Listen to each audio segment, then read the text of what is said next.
Bonsoir, bonjour à toutes et à tous, bienvenue dans l'émission F2M Toulouse. On est ensemble pendant une grosse demi-heure pour parler ensemble du TFC. On est dans l'after du match Valenciennes Toulouse.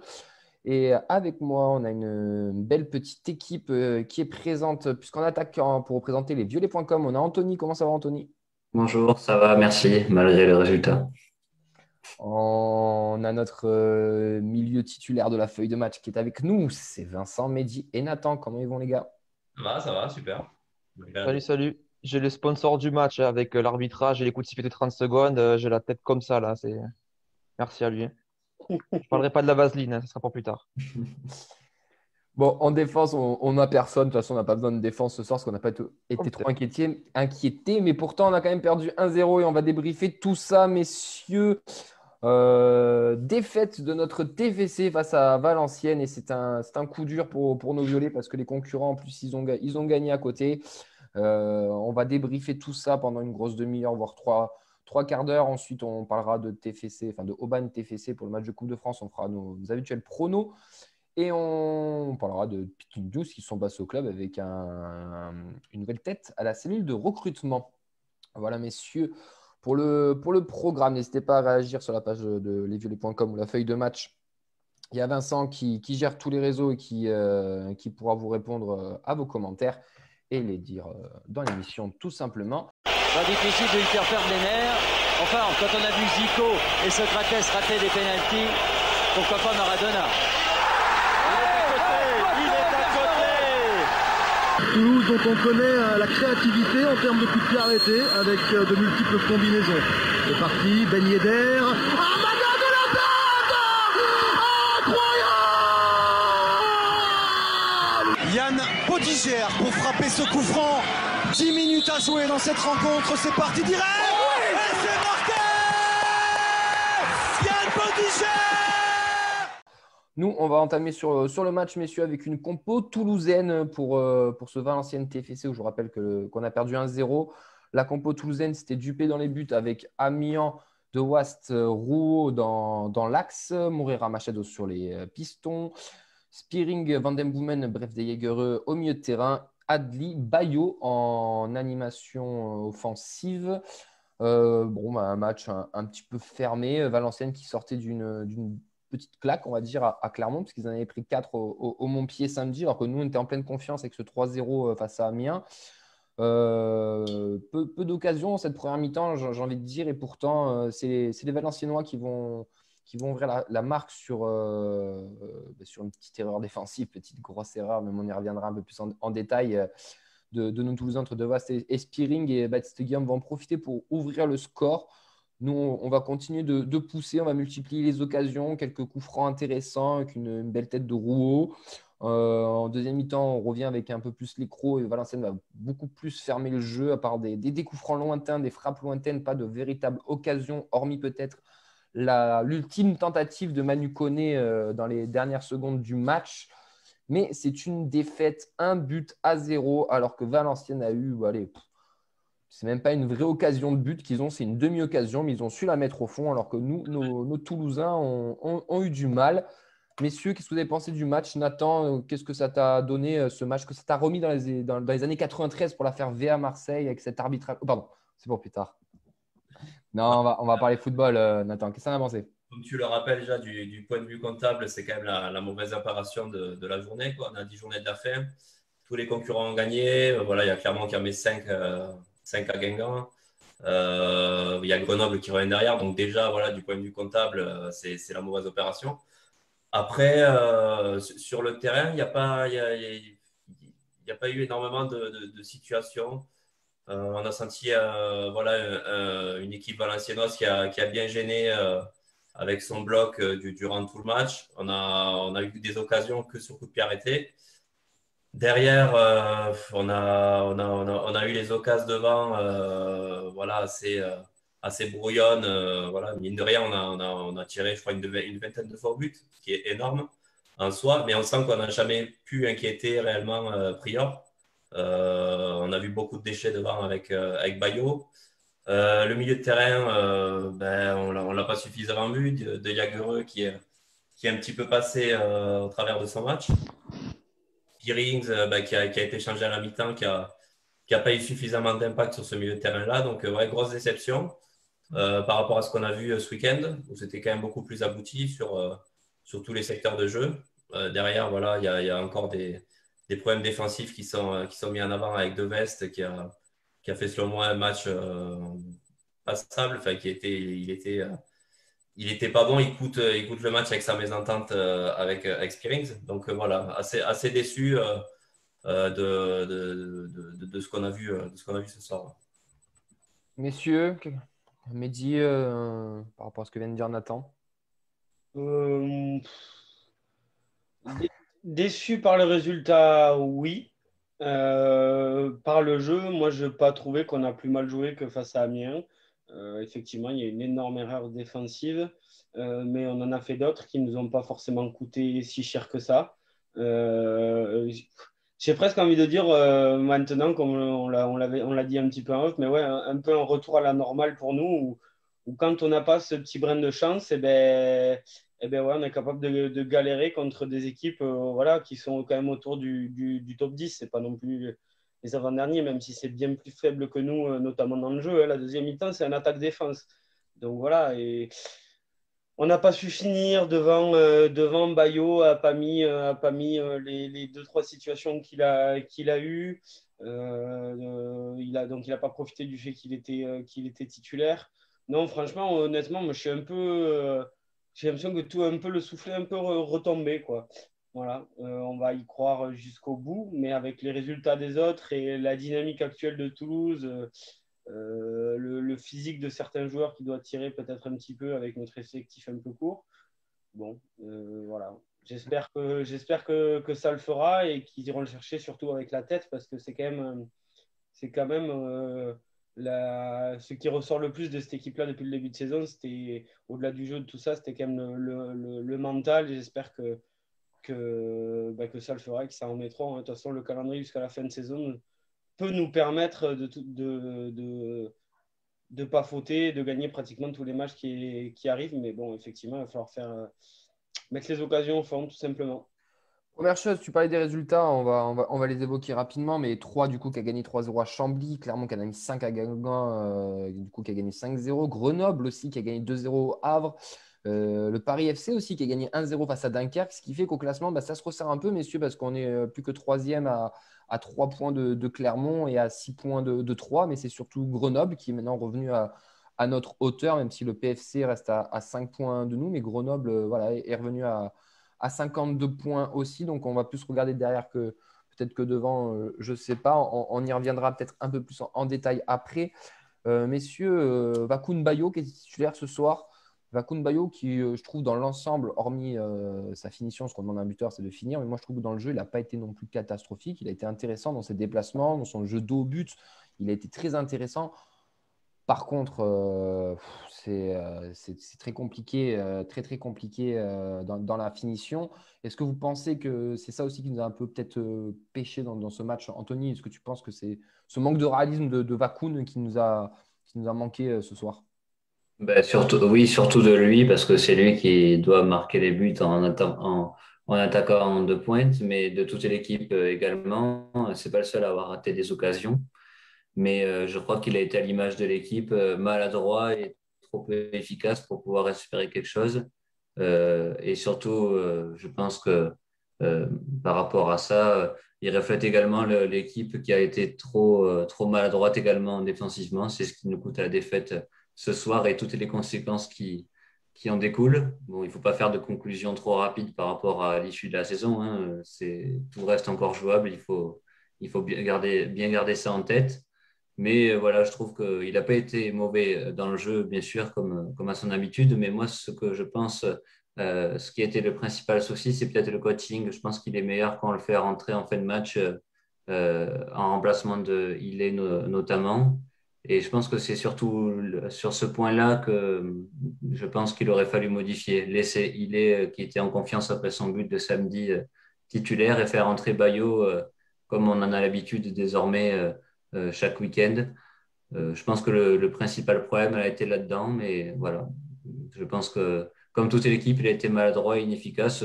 S'il avait marqué, j'aurais sûrement rien dit, mais là, face aux faits, je crois que c'était en tout cas pas la bonne solution ce soir. Vincent, quelques réactions des supporters qui nous suivent. Il y a beaucoup de réactions, hein. Déjà sur le match, de manière générale, on a Romain qui résume le match avec le mot gonflant, tout simplement.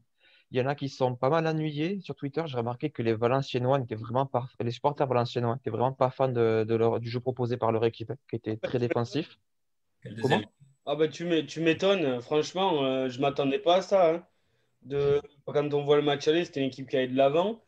Et puis, franchement, il n'y a rien eu du tout, quoi. Côté critique, il y en a qui sont pas si durs que ça avec la défense, sur le fait en fait qu'ils n'ont jamais été inquiétés, que finalement c'est une erreur sur une seule occasion.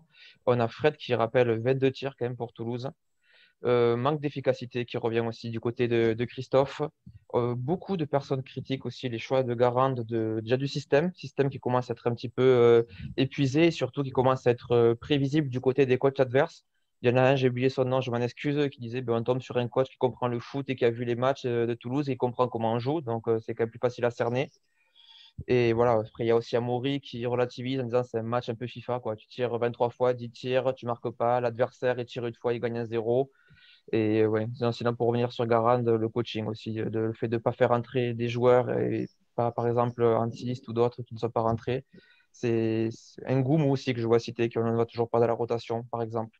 Juste, Euh, juste quelque Dis-moi. chose qui me paraît important peut-être à dire sur ce match-là. Effectivement, je pense que sur la lecture du jeu du TFC ce soir, c'était un clinique de la part d'Olivier Guégan parce que le nombre de passes interceptées par les Valenciennois, parce qu'on joue beaucoup dans les intervalles, beaucoup, beaucoup, beaucoup pour chercher à casser les lignes. Il y avait des bonnes passes de Van Den Boomen, de Diaguerre, parfois d'Adli, même pour aller chercher les côtés. Le nombre d'interceptions où ils étaient sur les lignes de passe, les Valenciennois, c'était assez impressionnant. Et ils ont récupéré pas mal de ballons là-dessus. Ils nous ont beaucoup gênés là-dessus.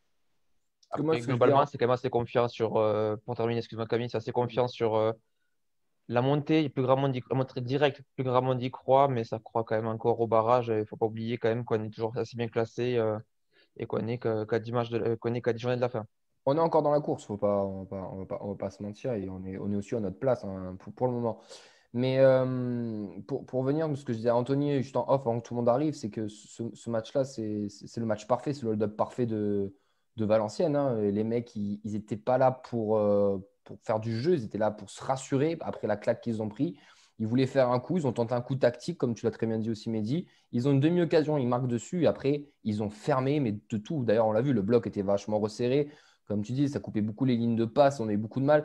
Et l'exemple qui montre bien tout ça, c'est Amin Adli qu'on a peu vu, mais parce qu'il était bien cerné. Je ne sais pas si vous avez fait attention, il y revenait décrocher énormément pour venir tout le temps entre les lignes, mais il n'y avait tellement pas d'espace, tellement pas d'intervalle, qu'il courait des fois un peu à vue. Il avait du mal un peu à se trouver, mais parce que tactiquement, les Valenciennois ont gagné, quoi. Enfin, tout simplement. Enfin, Olivier Guégan a gagné sa bataille tactique et sa bataille du milieu de terrain. Et j'en reviens à ce que disait Anthony, c'est vrai que le schéma tactique, et ça fait déjà quelques semaines qu'on en parle ici, cette alternance de schéma tactique pour répondre à des équipes qui nous bloquent, ben, il va falloir le trouver parce que en fin de match, il fait rentrer on passe à 2 attaquants, mais est-ce que quelqu'un peut m'expliquer quel schéma il y avait? Parce que je cherche encore si c'était un 4-2-3-1, un 4-3-3, un 4-4-2.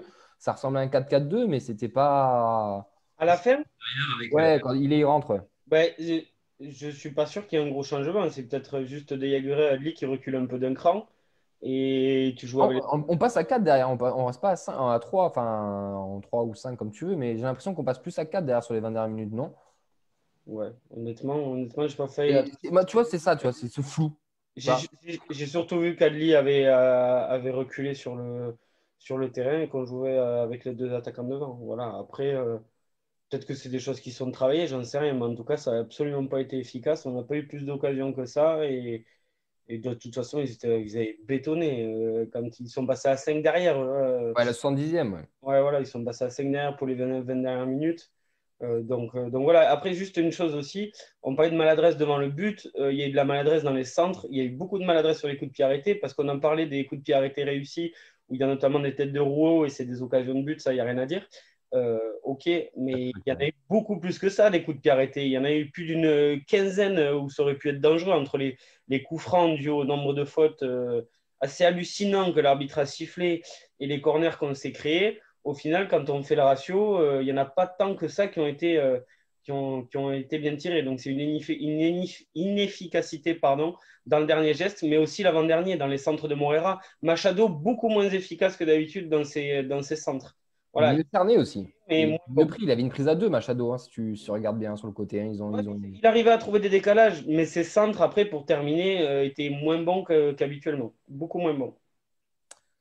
C'était compliqué. Messieurs, défensivement, ben, on ne peut pas leur reprocher grand-chose, parce que dans termes d'occasion, Dupé, en deuxième mi-temps, je ne suis pas sûr qu'il a un ballon, enfin, par au pied, à la main, je ne suis pas sûr qu'il en ait un. Par contre, ce trou de West et Spearing nous coûte quand même les 3 points ce soir. Est-ce que vous lui en voulez à De West ce soir, messieurs? Bah, il a été, comment dire, on est obligé un petit peu de lui en vouloir parce que c'est quand même, enfin, d'en vouloir, on va dire, à Spearings et à De West sur le but parce que c'est quand même ce qui nous coûte les 3 points. Après, je l'ai trouvé au début quand même un petit peu hésitant sur ses relances. Il y a eu quelques situations défensives aussi qui ont été mal gérées de sa part. Il n'a pas fait un match catastrophique non plus. Mais comment dire, à la récupération du ballon, on attendait de lui aussi qu'il ait de l'allant offensif et qu'il porte le ballon vers le milieu, qu'il amène sa présence. Et c'est vrai que ça jouait beaucoup derrière. Voilà. C'était pas un match catastrophique de sa part, mais forcément que son but ne joue pas en sa faveur. Bon, ils n'ont pas été mis en difficulté du tout, en fait. Tout simplement. Il y a juste sur ce but-là. Et en fait, à qui en vouloir? Effectivement, ils doivent parler. Je sais pas, crier, j'en sais rien. Mais même Spearings, pourquoi il passe juste devant De Was qui le gêne complètement? Si tu passes devant, ben, tape dans le ballon. Dupé, il est irréprochable sur le but aussi ou pas? Pourquoi? Parce qu'il gueule pas? Bah, Pour moi, il a une part de va venir, hein. responsabilité. Pour moi, il a une part de responsabilité, Dupé. il peut gueuler, mais dans tous les cas, le premier qui arrive sur le ballon, pour moi, c'est Spearings. Et Spearings doit mettre un grand coup de chausson. Et d'ailleurs, c'est l'incompréhension de West. Il le voit passer devant et il ne comprend pas, en fait. Il le voit passer devant sans toucher le ballon. Il ne comprend pas sur le coup. Voilà. Ouais, C'est il apprend c'est quand très même bien, compliqué. C'est quand même compliqué d'en vouloir à Dupé qui voit quand même un ballon loin, pas trop dangereux et surtout 2 joueurs vraiment sur le ballon quand même. Je lui en veux pas. Je dis juste qu'il n'est pas irréprochable. Pour moi, il doit, Il peut faire doit le peut-être miracle, leur il doit parler, sortir peut-être leur oui. parler, comme il dit Mehdi, peut-être crier ou essayer d'être un peu plus là, parce que même après sur le. Logiquement, il est focus sur le ballon, donc tu regardes en l'air, tu regardes pas les deux plots jaunes qui courent l'un contre l'autre. Donc c'est dur d'être dans l'anticipation d'une probable erreur de ta défense quand même. Je le trouve juste pas irréprochable. Je lui en veux pas. Je le trouve pas Droit. irréprochable. Ouais. Je vous envoie maintenant sur nos joueurs. Tu parlais des coups de pied arrêtés, Mehdi. Anthony, 41 fautes, c'est ça, là, pendant le match, si je ne dis pas de bêtises. Donc, beaucoup de coups de pied arrêtés. Et ces coups de pied arrêtés qui n'ont pas été très, très bien tirés. Alors, peut-être que la solution était là ce soir. Non, vous ne pensez pas qu'on aurait pu peut-être mieux Ben, il y avait... rendre la monnaie de la pièce du match aller déjà? Ben, c'était de toute façon, quand tu domines comme ça, que l'équipe d'en face joue super bas et que tu arrives quand même effectivement à provoquer, à obtenir des coups francs, il faut évidemment bien les tirer. Et en plus, on a vu que dans le jeu de tête, on a pris certains ballons. Roux en a pris, De Wast en a pris. Malheureusement, on n'a peut-être pas assez trouvé Bayo dans les airs. Mais c'était l'arme, moi, je pensais, sur laquelle on allait revenir. Honnêtement, en deuxième mi-temps, j'y ai cru grâce à ça. Mais par contre, ce que je peux reprocher, par contre, moi, à Garant, c'est que quand on est sur une équipe qui descend très bas comme ça, pourquoi c'est Van Den Boomen qui sort et pas Dey... Alors, je l'adore, hein, vous savez, tout l'amour que je porte à Dey Aguerre, mais on a bien vu que sur les coups de pied arrêtés, il y avait une énorme différence et qu'ils étaient pas du tout bien tirés par la suite. C'est que sur un match que tu peux débloquer de cette manière-là, bon voilà, après il y a peut-être le physique qui rentre en jeu aussi, j'en sais rien. Mais bon, quand il a fait ce changement-là, je me suis dit pourquoi? Et l'autre chef de gare, là, il nous siffle un coup franc toutes les 3 minutes. Mais putain, mais garde le mec qui te tire les coups de pied arrêtés habituellement, même s'il n'est pas dans un grand jour. Voilà, on sait que lui, il en est capable d'en sortir un comme ça et d'envoyer une bonne galette sur un attaquant, quoi. Anthony, d'accord avec ça? Ouais, totalement. Je crois que on l'a vu surtout en fin de match, on a eu pas mal de coups francs sur notre côté gauche à nous qui pouvaient amener à des situations de but et qu'on a mal exploité parce que forcément le changement de Van den Boomen enfin, je l'ai pas compris non plus. Je comprenais pas pourquoi celui qui tire si bien entre guillemets les coups de pied arrêtés sortait alors que on voyait très bien que c'est ce qui pouvait faire la différence, enfin, ce qui était le plus à même de faire la différence. Et au final, on n'a pas saisi cette occasion alors qu'on avait pris pas mal de ballons de la tête auparavant, autant en première qu'en seconde période. Donc là aussi, ça revient au problème du coaching, je pense, qui n'a pas été spécialement bon ce soir, qui n'a pas fait la différence en tout cas. Après, moi, je pense que Garand se dit qu'il garde De Jagereux parce que De Jagereux a un coup de rein. Il est capable de percuter beaucoup plus que Van den Boomen, qui est plus un régulateur, qui envoie des passes à droite à gauche. Et que dans un match comme ça, quand tu avais un bloc bas, il voulait quelqu'un voilà, qui avait un coup de rein et pour déstabiliser. Je pense qu'il se dit ça au moment où il fait sortir Van den Boomen. On parle de coaching, on parle de système. Ça fait déjà 2-3 semaines qu'on y revient dessus, messieurs. Est-ce que Garand était un peu à bout de souffle? Alors, je ne veux pas non plus faire taper dessus et dire être anti-Garand, Garand d'émission, c'est pas du tout ça. Mais est-ce qu'il n'est pas un petit peu à bout de souffle après ses bonnes prestations et puis aussi les faits de jeu qui étaient en notre faveur qu'on n'a plus, comme tu le soulignais, Mehdi, tout à l'heure. Est-ce qu'on a un Garand qu'il faudrait peut-être qu'il se renouvelle un petit peu tactiquement pour les prochaines journées, à votre avis? Il va falloir de toute façon changer des choses, puisqu'on est dans une spirale négative. Elle dure depuis l'enchaînement au CER 3 clairement où on a bien galéré et depuis ça dure dans le jeu. On est, bon, je mets à part le match d'Amiens, bien sûr, qui nous a absolument pas inquiété, mais on est un peu dans le dur et effectivement, on est encore sur la même chose qu'il y a un mois et demi et il n'y a rien qui change. Voilà, il y a pas grand-chose qui change. On reste sur le même système et est-ce qu'en s'enfermant là-dedans, on ne le payera pas? Est-ce qu'on n'est pas déjà d'ailleurs en train de le payer? J'en sais, mais effectivement, il va peut-être falloir réfléchir à autre chose. Peut-être pas un changement de système, un changement d'animation, changer deux, trois choses là-dessus. Parce qu'honnêtement, ce qui est gênant, moi, je trouve, c'est que honnêtement, je vois pas bien ce qu'il peut changer. Parce que le milieu de terrain, il est bien installé et à part faire entrer Manu Koné, mais on voit que Manu Koné, aujourd'hui, il arrive à se mettre au niveau des autres, il n'y a absolument pas de souci, mais il apporte pas beaucoup plus non plus. Les pistons, Morera et Machado, c'est les deux meilleurs. Adli, qui sait qu'on va mettre à la passe d'Adli pour provoquer. Un 4-4-2 losange, Mehdi, tu ne penses pas que ça pourrait être une alternative à ce 3-5-2, sachant que le 4-4-2 losange, il te faut quand même des latéraux assez offensifs, un peu des pseudo-pistons qui n'en sont pas, mais des mecs assez offensifs. On garde notre trio du milieu, on garde notre Amin Adli en numéro 10, mais on rajoute peut-être juste une pointe en plus. Est-ce que ça pourrait peut-être une solution peut-être un peu plus offensive, je ne sais pas, mais… Dans l'idée, c'est ce qui ressemble le plus à notre système de jeu, sauf que tu enlèves un défenseur et nos défenseurs qui sont plutôt à l'aise dans ce système-là. Je ne sais pas si Kelvin Amiens, si on repasse à deux, sera si à l'aise que ça. Le souci, il est là aussi. Donc, effectivement, c'est un casse-tête. De toute façon, on ne va pas se mentir, c'est un casse-tête. Honnêtement, je ne sais rien. Je ne suis pas entraîneur professionnel, etc. Mais j'ai pas saurait, sinon. pour ça. Mais je pense qu'il va falloir qu'ils trouvent quelque chose. Ils sont au quotidien, que ce soit lui et ses adjoints avec tous les joueurs. Ils les connaissent encore mieux que nous. Mais il va vraiment falloir trouver quelque chose parce que, honnêtement, moi, ce soir, les gars, je ne sais pas vous, mais j'ai pris vraiment un coup derrière la tête à me dire, oh, putain, on rentre dans le rang et on va se battre avec Grenoble pour finir troisième et après pour lutter pour le barrage, quoi. Je ne veux pas être pessimiste du tout et je veux y croire jusqu'au bout pour aller chercher les 2 premières places. Mais moi, j'ai pris un coup de bambou. Vraiment. Moi, je pense qu'on a notre place, tout simplement. Vincent, tu as une question pour nous? Justement, une question qui commence à revenir pas mal sur les personnes qui nous suivent. Je la retrouve parce que bien sûr, j'ai perdu la question.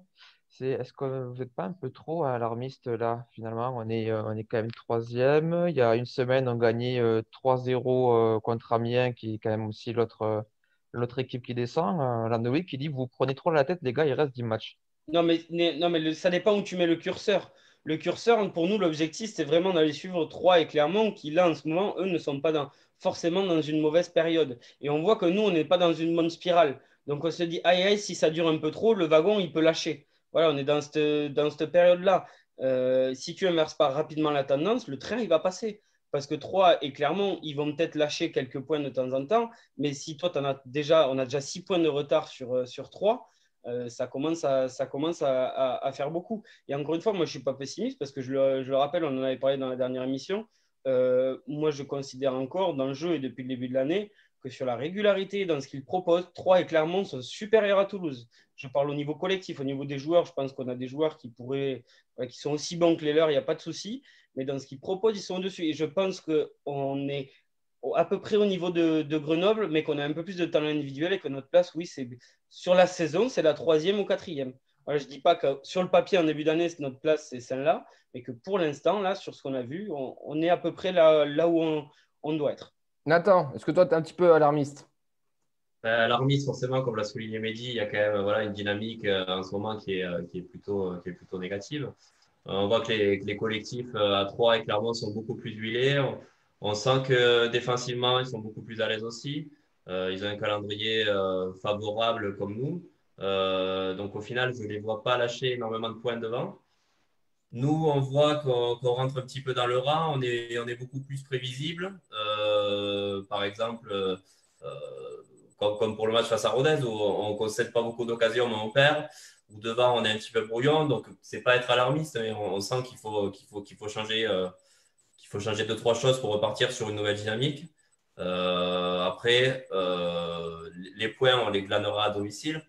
Il ne faut pas en laisser passer assez à l'extérieur parce que là, mine de rien, je crois qu'on a perdu une vingtaine de points sur les matchs à l'extérieur. Donc, c'est quand même énorme si on veut aller décrocher cette montée directe en Ligue 1. Non, Donc, mais juste, alarmiste, non, mais voilà, c'est préoccupant et il faut que Garand arrive à trouver des solutions pour changer son système et amener de la nouveauté.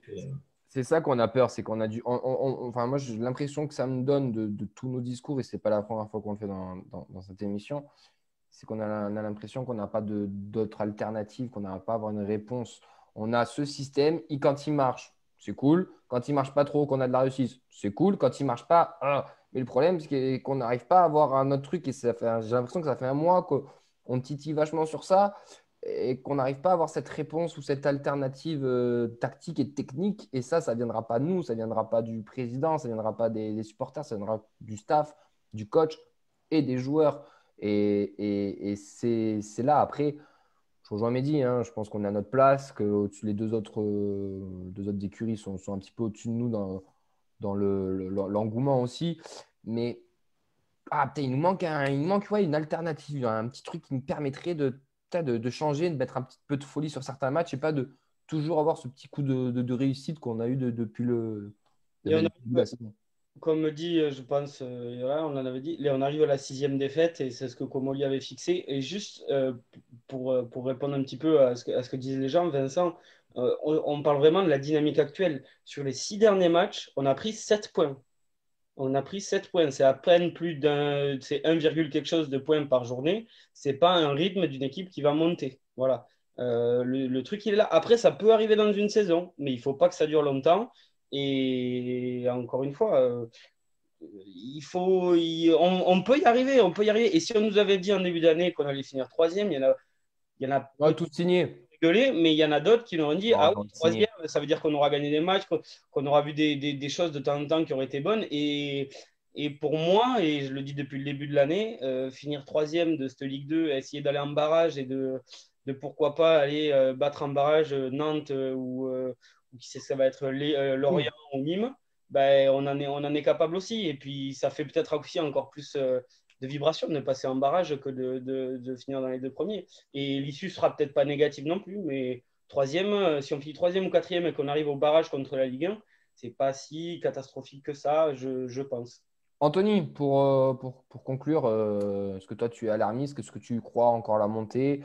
Même si c'est un match de milieu de semaine, qu'on est parti dans le Nord et que c'est des matchs toujours très compliqués, on a toujours du mal à se déplacer dans le Nord, les Toulousains. Est-ce que toi tu es un petit peu alarmiste aussi pour répondre à la question de notre spectateur? Non, pas du tout alarmiste, non. J'essaye de ne pas l'être parce que, bon, on est quand même troisième, il ne faut pas oublier.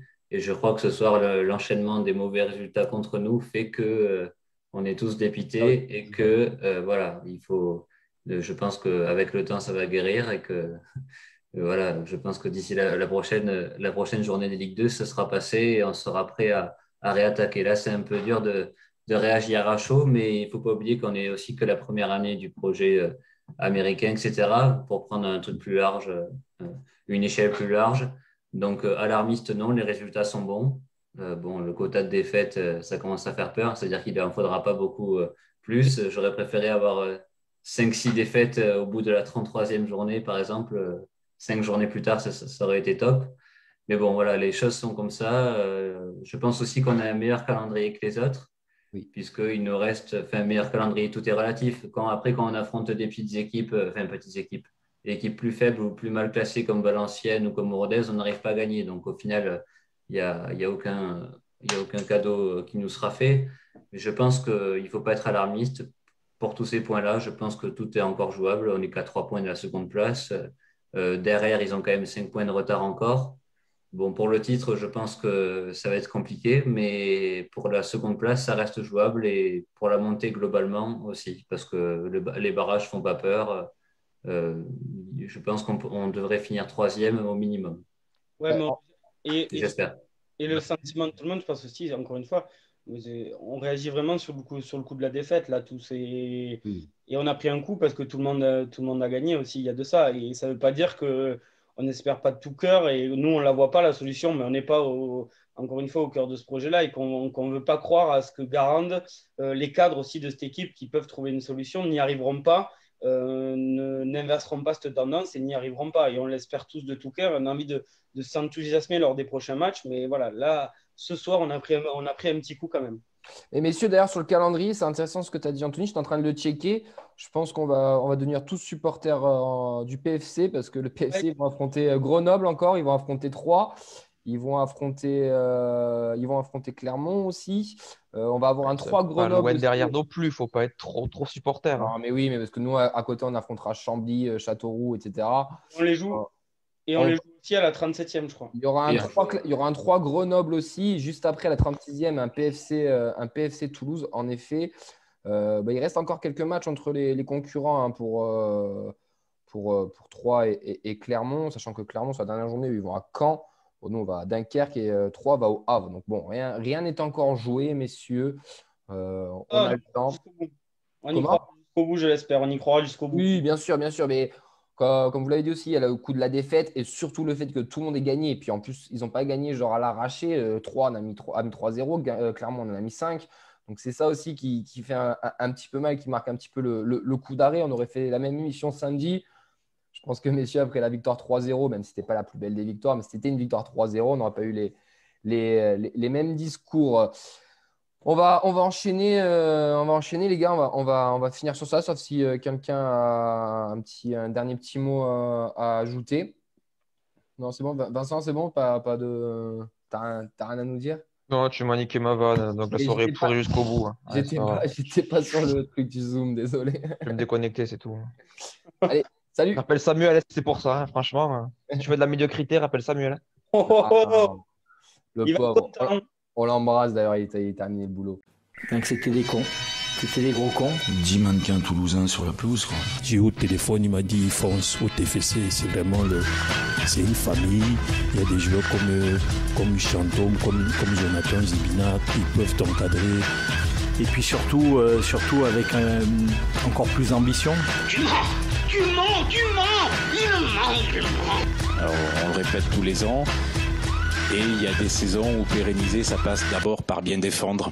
Du coup, on enchaîne sur les pronos, parce qu'on va au Bagne samedi, messieurs, et après cette déroute dans le nord, est-ce qu'on va connaître une seconde déroute dans le sud Non, peut-être pas quand même. Aubagne, un club de N2, ça devrait le faire, messieurs. Surtout qu'on n'a plus Rogelinho. Et du coup, comment on va faire en défense? Et c'est vendredi, oui, pardon, Anthony qui me le met dans le chat. C'est vrai que c'est vendredi soir, pardon.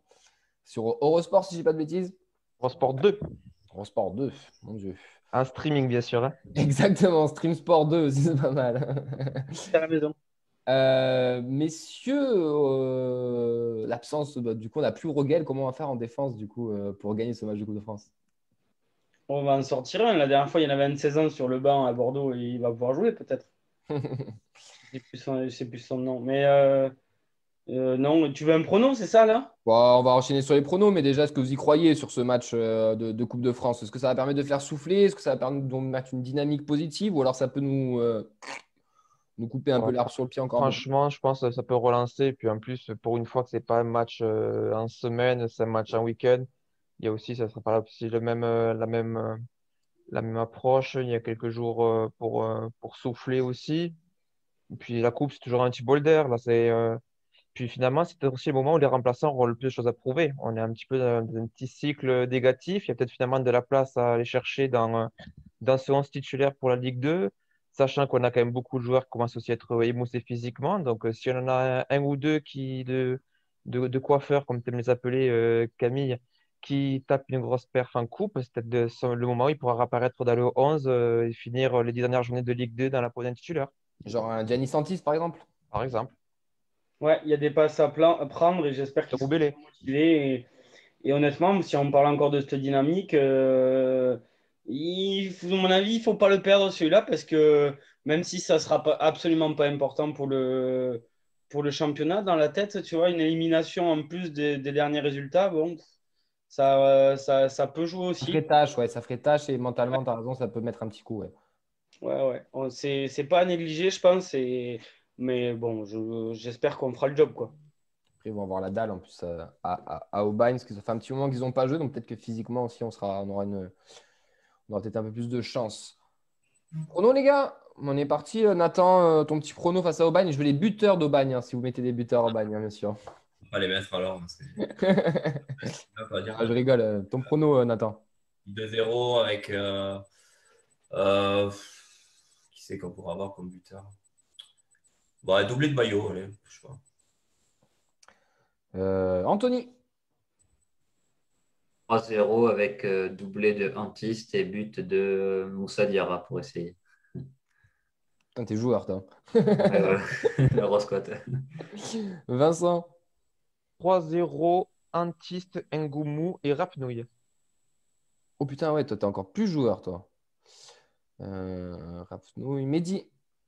4-1 avec un but d'Antiste, un but de Sana, un but de Koné et un autre de Gabriel N. S'il joue, ça m'étonnerait. Non, j'ai pas envie de le mettre, il risque de pas jouer. On va dire un autre défenseur. Et pour Aubagne, de Saïd Zakwani. Vas-y, redis parce que j'ai pas eu le temps d'écouter. Le buteur d'Aubagne? Ouais. Saïd Zakwani. Je suis allé voir l'effectif, j'ai pris au hasard. Ça se trouve, c'est le coach. C'est l'entraîneur des gardiens, en fait. Le mec ne joue pas du tout. D'ailleurs, ça pourrait être intéressant, c'est d'avoir un mec d'Aubagne pour mardi prochain, messieurs. On va essayer de regarder tout ça. Moi, je vois bien Aubagne marqué. Je ne sauterai pas de buteur parce que j'en sais foutrement rien. Change. De quoi change? Il joue bien attaquant. J'ai l'effectif de l'année. Il est attaquant, donc c'est bon. Il a des chances de marquer. Bah, vas-y, je mets le même pour Aubagne. T'en as un autre.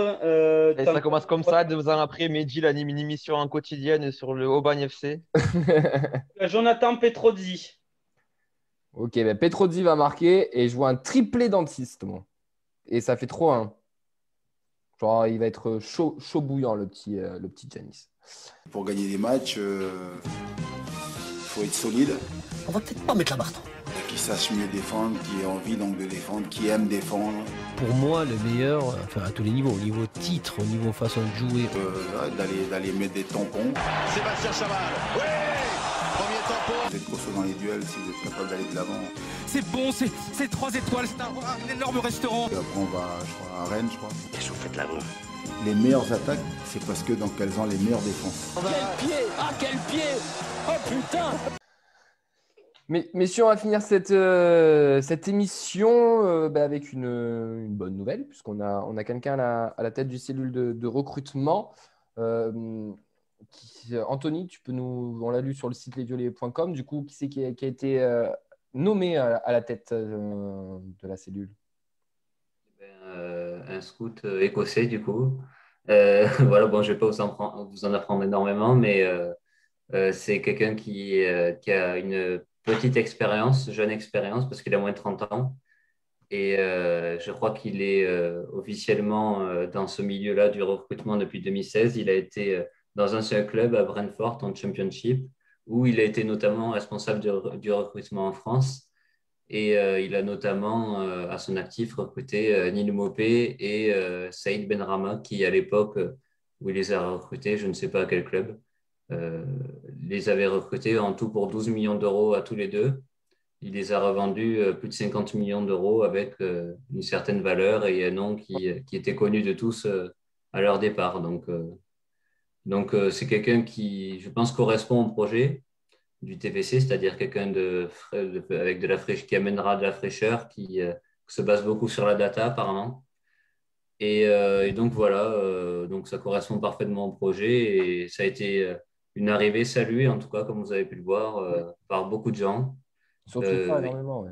Ouais, énormément, et notamment des recruteurs de clubs de France et étrangers également, qui ont salué son arrivée. Donc, son travail et sa qualité est reconnue. Donc, ça sent la bonne pioche. Après, à voir comment il va préparer ce mercato. Selon, bien sûr, le pauvre, il n'est pas aidé parce que je pense qu'on ne saura pas fin mars ou début avril si on est en Ligue 1 ou en Ligue 2. Donc, voilà, ça fait partie des risques du métier.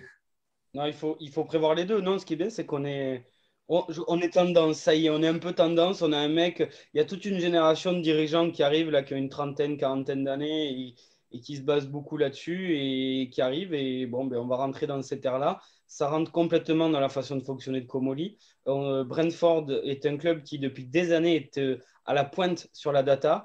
Brentford est un petit club de deuxième division à la base et joue les playoffs pratiquement tous les ans depuis certaines années. Pour parler de Saïd Benrahma, il est toulousain. Voilà, il jouait à Colomiers, après il est parti ensuite à Nice, etc.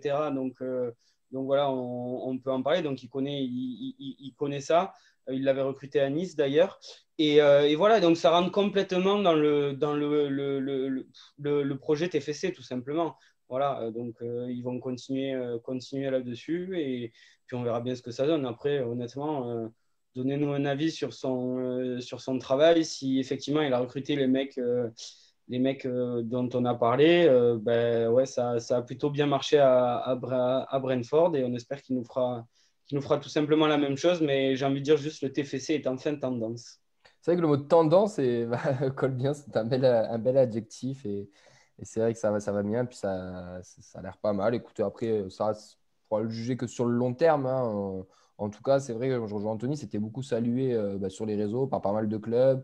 Même lui était très fier de pouvoir venir enfin en France aussi proposer ses services. Donc, c'est-à-dire que le projet de Redbird, de Comolli qu'on nous a vendu aussi il y a un an, prend forme de plus en plus.